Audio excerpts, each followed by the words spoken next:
भानु की पत्नी उमा के पेट में कोई भी राज की बात नहीं टिकती थी। इसी बात को लेकर भानु परेशान रहता था। घर तो मैं जा रहा हूँ, पर उमा से ये बात कैसे छुपाऊंगा? अरे तुम आ गए, ये तुम्हारे हाथ में क्या है, दिखाओ जरा। सोने का हार, ये तुम्हें कहाँ से मिला? अरे इसने मेरे हाथ में हार देख ही लिया, अब तो इसे सच बताना ही पड़ेगा। वो भाग्यवान आज जंगल से लकड़ियां काटते समय जब मैं वापस आ रहा था तो रास्ते में मुझे ये हार सड़क पर मिला। अब इसे संभाल कर रख लो और ये बात किसी को मत बताना।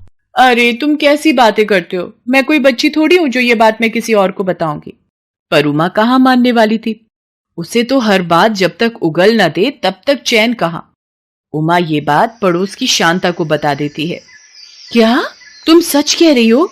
तुम्हारे पति को जंगल के रास्ते में सड़क पर सोने का हार पड़ा हुआ मिला? तुम्हें क्या लगता है मैं क्या कभी कोई बात झूठ बोलती हूँ?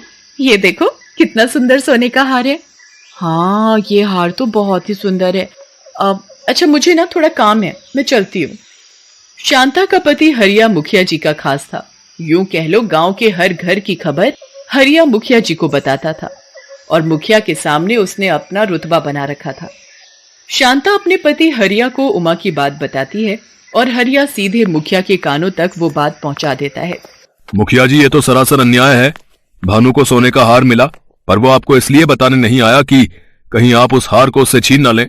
पर कायदे से गांव के पास वाले जंगल की सड़क आपके हिस्से में आती है, इसलिए वो सोने का हार आपका है। तू ठीक कह रहा है हरिया, जरा मेरे साथ भानु के घर तो चल। हरिया मुखिया के कान अच्छे से भर चुका था। मुखिया हरिया के साथ भानु के घर पहुंचता है। क्यों रे भानु, मैंने सुना कल तुझे जंगल से आते हुए रास्ते में सोने का हार पड़ा मिला था। तूने ये बात मुझसे क्यों छुपाई रे? वो मुखिया जी, वो मैं कर दिया ना सत्यानाश। ये बात जरूर उमा ने शांता को बताई होगी। क्या बुड़बुड़ कर रहा है? हरिया वो सोने का हार लेकर आ। अरे अरे ये सोने का हार मेरा है, कहाँ ले जा रहे हो? ये हार मुखिया जी का है, समझे? आज के बाद तुम दोनों ने जरा सी भी चालाकी दिखाई तो मुझसे बुरा कोई नहीं होगा। चल हरिया। मैंने कहा था ना तुमसे, ये बात किसी को मत बताना, पर तुम्हारे पेट में कोई बात रुकती कहाँ है। गलती हो गई, अब ये गलती दोबारा नहीं करूंगी। मेरा सोने का हार मुखिया जी ले गए। पर उमा कहाँ सुधरने वाली थी। ऐसे ही एक दिन जब भानु जंगल में दोबारा लकड़ियां काटने गया। अरे लगता है बारिश आने वाली है, जल्दी से किसी पेड़ पर चढ़ जाता हूँ। आज तो मुझे खाली हाथ ही लौटना पड़ेगा। अरे ये पेड़ के ऊपर पोटली कैसी? ये तो सोने के सिक्कों से भरी हुई है। कहीं ऐसा तो नहीं कि किसी चोर ने इस जंगल में पोटली छुपा कर रख दी हो और बाद में इसे ले जा नहीं सका। पर अब तो ये पोटली मेरी है, मैं इस पोटली को अपने साथ ले जाता हूँ।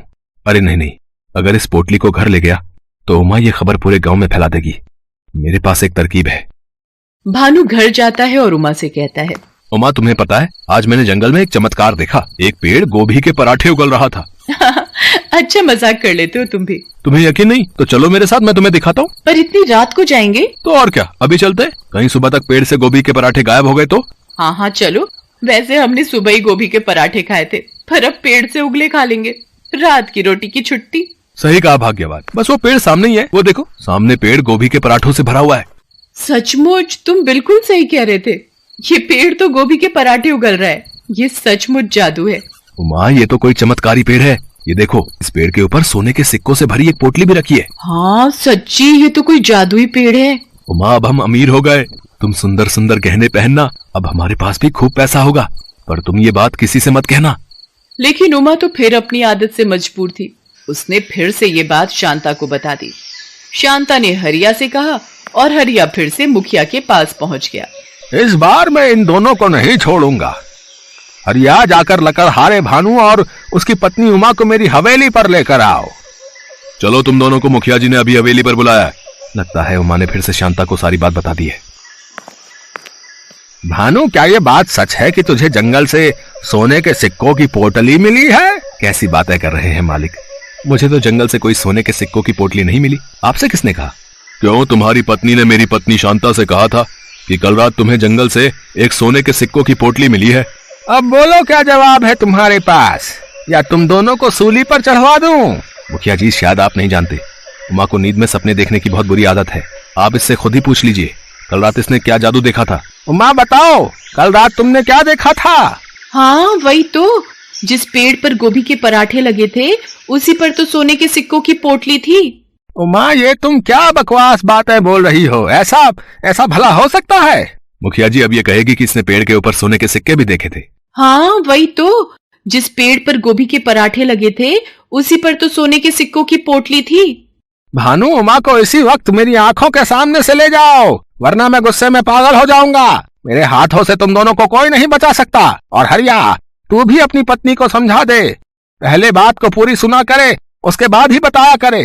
कुछ भी बोल देती है, मेरा समय खराब कर दिया। भानु और उमा घर आ जाते हैं। उमा अभी भी यही सोच रही थी कि कहीं उसने सच में सपना ही तो नहीं देखा था, और भानु मन ही मन अपनी समझदारी पर मुस्कुरा रहा था।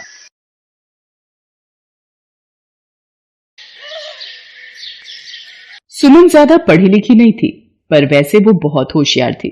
धामपुर शहर में उसकी ससुराल थी। आजकल वो अपने बेटे पारस के साथ मायके रहने आई हुई थी।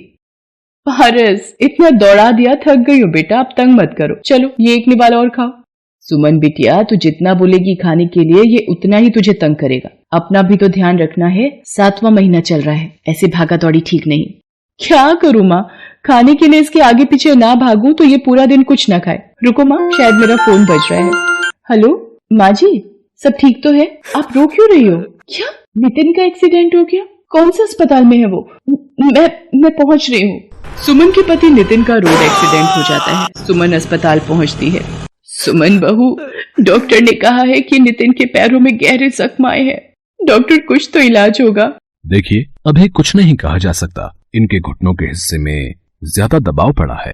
माँ, मैं और मीना जरा घर जा रहे हैं, बंटी घर पर अकेला है। सुनो जी, ये तुम्हारा भाई तो अपाहिज हो गया है। अब हमारी छाती पर क्या ये सारी जिंदगी बैठकर मूंग दलेंगे? ऊपर से उसके 2 बच्चे, एक साथ में है और एक पैदा होने वाला है। अब तुम मेहनत करोगे और वो मुफ्त की रोटियां तोड़ेंगे। अरे मीना, तुम देखती जाओ, इन्हें घर तो आने दो। मैंने सारा किस्सा ही खत्म कर देना है, तुम मुझे इतना बेवकूफ मत समझो। मैंने सब सोच लिया है कि मुझे करना क्या है। हाँ। सुमन और उसकी सास नितिन को घर लेकर आते हैं। अगले दिन, माँ, मुझे नहीं लगता कि अब नितिन कोई काम कर पाएगा या कभी चल पाएगा। देखो ना, मेरा भी अपना परिवार है, मेरे भी अपने बच्चे हैं, है ना। मैं कब तक इसके परिवार को भी पालता रहूंगा। सुरेश, तू कहना क्या चाहता है? साफ साफ बोल।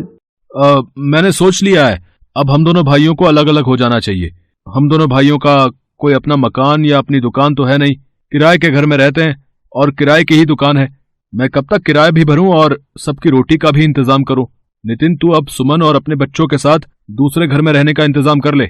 सुरेश, तुझे जरा सी भी शर्म नहीं आती? अपने छोटे भाई की मजबूरी का फायदा उठा रहा है। आज उसे जिंदगी ने अपाहिज बना दिया है तो तू उसको हर तरफ से लाचार बना रहा है। माँ जी, आप ये गनीमत समझो कि हम आपको यहाँ से नहीं निकाल रहे हैं, वरना फिर आप जानती हैं। अरे तू क्या मुझे निकालेगी? मैं ही अपने बच्चों के साथ यहाँ से चली जाऊंगी। सुरेश, तू बड़े भाई के नाम पर कलंक है। अगले दिन सुमन सबके साथ अपनी माँ के घर आ जाती है। तू चिंता मत कर, तू अब मेरे साथ यहीं रह मेरे पास। नहीं माँ, मैं तुम पर अपने परिवार का बोझ नहीं डाल सकती। तुम भैया भाभी के साथ रहती हो, मैं नहीं चाहती मेरी वजह से मेरे मायके में कोई परेशानी हो। माँ, तुम यही पास में ही कोई किराए का घर दिलवा दो, मैं वहीं रह लूंगी। मेरी बच्ची, तुझे कितने दुख झेलने पड़ रहे हैं, पर भगवान पर भरोसा रख, वो सब ठीक करेंगे। सुमन 1200 रुपए महीने का एक किराए का कमरा ले लेती है। अब उसकी सबसे बड़ी दुविधा ये थी कि आखिर वो अपने परिवार की आजीविका चलाने के लिए पैसे कहाँ से लाए। एक दिन, माँ जी, पारस माँ के साथ वृंदावन दर्शनों के लिए चला गया है। घर कितना सूना सूना सा लग रहा है। हाँ बहू, वो होता है तो पूरा घर उसके शोर से गूंजता रहता है। माँ जी, नितिन की 2 कमीजें दर्जी को ठीक करने के लिए दी थी, मैं लेकर आती हूँ। सुमन बाजार चली जाती है। रास्ते में वो सोच में डूबी थी, क्या करूं? मुझे कमाई का कोई जरिया तो ढूंढना ही होगा। मुझे कहीं नौकरी भी तो नहीं मिलेगी। काश मैं ज्यादा पढ़ी लिखी होती। अरे, सब्जी के ठेले लगे हुए हैं। नितिन का लौकी खाने का मन था, उस सब्जी के ठेले से ले लेती हूँ। भैया, ये एक लौकी देना। अभी इनके आलू तोल लूं, फिर देता हूँ। ये लो माता जी, 2 किलो आलू, 40 रुपए हो गए। भैया, ये तुमने तराजू के नीचे क्या लगा रखा है? दिखाना जरा। कुछ भी तो नहीं लगा रखा मैडम जी। सुमन तराजू उठाती है। वो ये देखकर हैरान रह जाती है कि तराजू में चुंबक चिपकी हुई है। भैया, कुछ तो शर्म करो, तुम लोगों को धोखाधड़ी से सब्जी बेच रहे हो, चुंबक लगाकर घपला कर रहे हो। ईमानदारी से काम करना नहीं आता तुम्हें? पता नहीं कब से लोगों के साथ धोखाधड़ी करके सब्जी बेच रहा है। सुमन को बोलता देखकर लोगों की भीड़ लग जाती है। तभी वहाँ एक आदमी आता है जिसे देखकर उस जगह पर खड़े सारे ठेले वाले उसे झुककर नमस्ते करते हैं। क्यों रिया, क्या हुआ? यहाँ इतना शोर कैसा तेरे ठेले पर? ये सब्जी वाला लोगों को ठगता है, अपने तराजू में चुंबक लगाकर लोगों से धोखाधड़ी करके अपनी सब्जी बेचता है। तेरी इतनी हिम्मत हरिया कि तू मेरे इलाके में सब्जी का ठेला लगाता है और धोखाधड़ी करता है। मैं चाहूँ तो अभी तुझे यहाँ से हटा सकता हूँ। माफ कर दो सज्जन सेठ, आज के बाद कोई बेईमानी नहीं करूंगा। शराफत से सब्जी बेचूंगा। मेरे छोटे छोटे 4 बच्चे हैं, अगर मेरा कमाई का जरिया छिन गया तो वो भूखे मर जाएंगे। हाँ, रहने दीजिए भाई साहब, इसे अपनी गलती का एहसास हो गया है। मैं जानती हूँ परिवार की परेशानियों का दर्द क्या होता है। बात करते करते सुमन की आंखें भर आती हैं। तभी चिंता से उसके दर्द शुरू हो जाता है। वहाँ आसपास में भीड़ लग जाती है। अरे, इन बहन जी की तबीयत खराब हो रही है, लगता है इन्हें अस्पताल ले जाना पड़ेगा।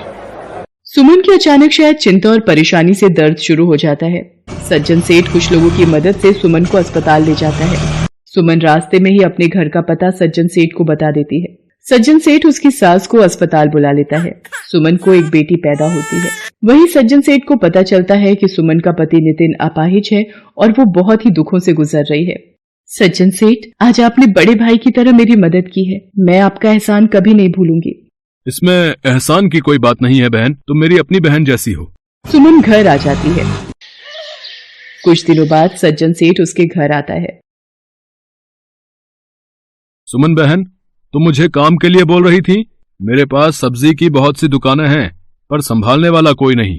मैं चाहता हूँ मेरी मंडी में जितनी भी सब्जी की दुकानें हैं उनका हिसाब और देखरेख अब से तुम रखो। मैं जानता हूँ तुम्हारी जगह ये काम और कोई ईमानदारी से नहीं कर सकता। माँ जी, नितिन देखो, भगवान ने सज्जन सेठ के रूप में एक भाई देकर हमारी कितनी मदद कर दी। सुमन की आंखों में खुशी के आंसू थे। वो अब कड़ी मेहनत से मंडी में जाकर सब्जियों का सारा हिसाब रखती, एक एक दुकानदार से जाकर पूछती और देखती कि सब कुछ ठीक से चल रहा है या नहीं। सज्जन सेठ भी सुमन की मेहनत को गौर करता था। सुमन के आ जाने से सज्जन सेठ का भी काम बहुत आसान हो गया था। अब सब कुछ ईमानदारी से चल रहा था। अब कोई भी सब्जी बेचने वाला दुकानदारी में घोटाला नहीं करता था। बहू, तुम बहुत मेहनती हो, तुम्हारी जैसी बहू पाकर मैं धन्य हो गई। अब तो नितिन भी थोड़ा थोड़ा ठीक हो रहा है, देखना तुम्हारा प्रेम और भगवान के आशीर्वाद से वो भी जल्दी चलने लगेगा। सुमन को सज्जन सिंह के रूप में देवता समान भाई मिल गया था। उस दिन के बाद सुमन सब्जी मंडी का सारा काम संभालने लगी। धीरे धीरे अपनी ईमानदारी और मेहनत के बल पर सुमन एक सब्जी वाली बहू बनकर अपनी सारी जिम्मेदारियां निभाती है। Thanks for watching.